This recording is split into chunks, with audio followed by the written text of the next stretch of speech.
It's my pleasure to introduce one of Senator Conner's other colleagues from Manhattan. Certainly someone who everyone here considers a very progressive voice for change, Senator Tom Glenn.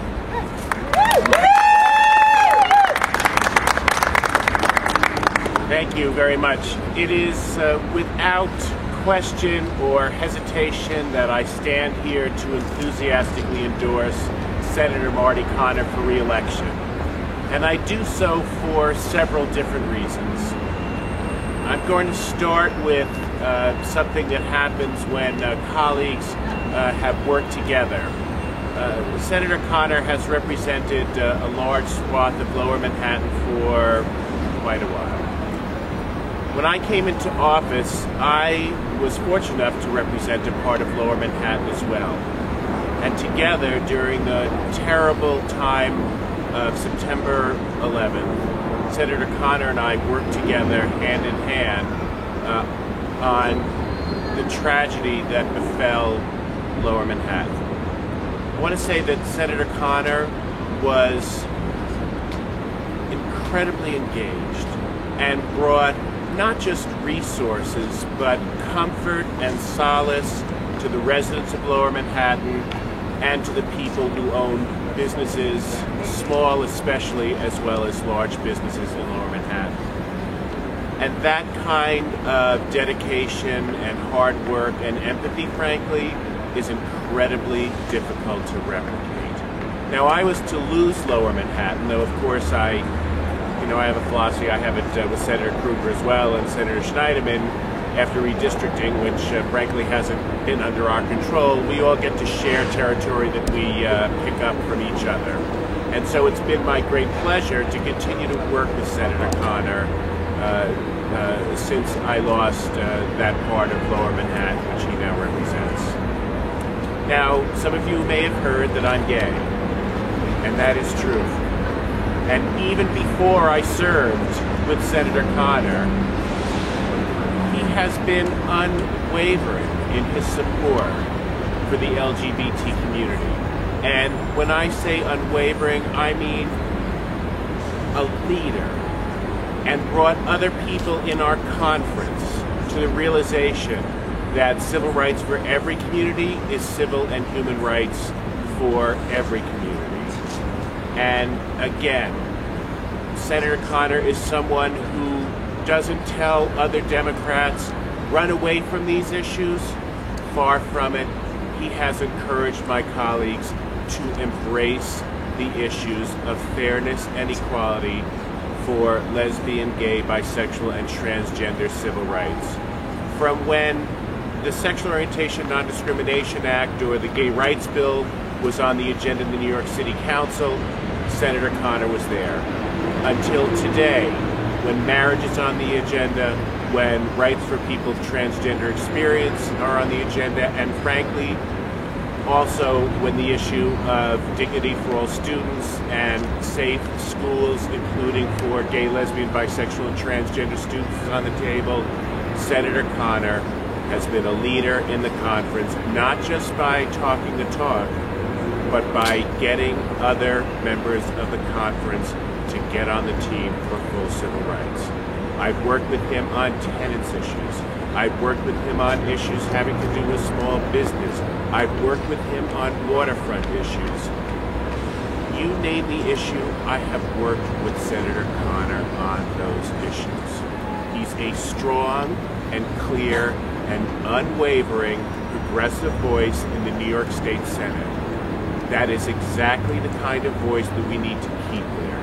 It's been an incredibly important voice while we've been in the minority, and it is going to be a strong and powerful progressive voice when we are in the majority.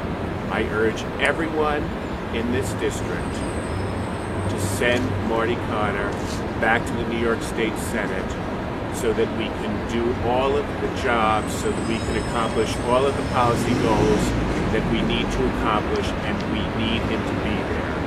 So make sure you send Senator Conner back to the New York State Senate. Thank you.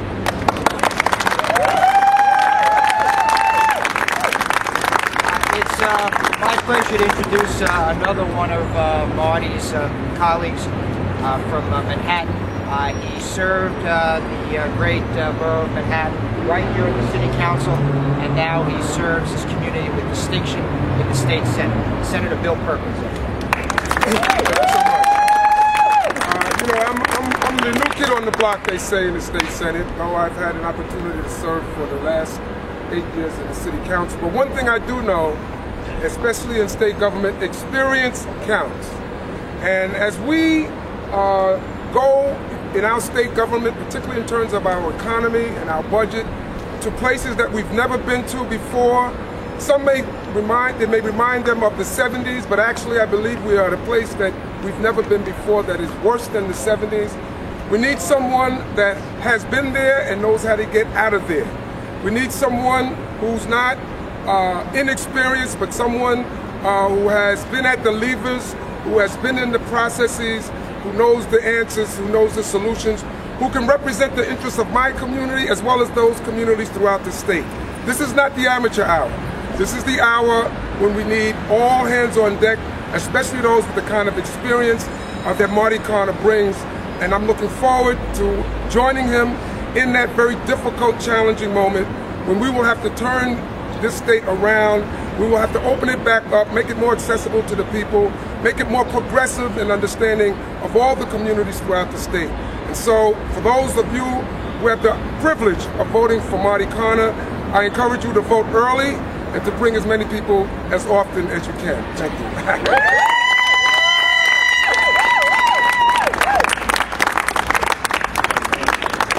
It's my pleasure to introduce one of the Senator Connor's colleagues from the great county of Kings, someone who has taken the state Senate, quite frankly, I think the city and state by storm, Senator Eric Adams. Thank you, thank you.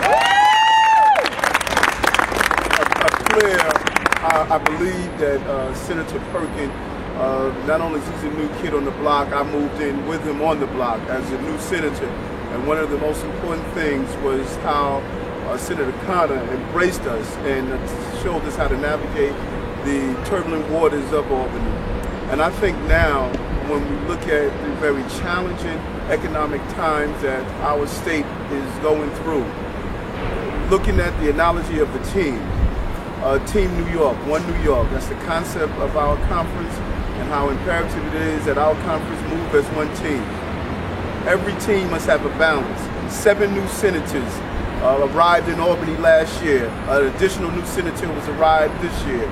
We need a marquee player that we can continue to build our team around and take us during this difficult period of not only winning back the majority, but also winning back the hopes, the minds, and aspirations of New Yorkers. No matter where you look, if it's in Troy, New York, or Troy Avenue in Brooklyn, New Yorkers have not only given up on government, but they have given up on themselves.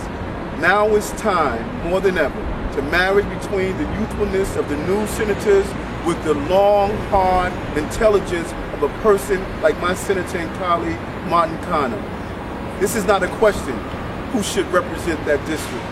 It is no longer a simple question that's presented to other New Yorkers.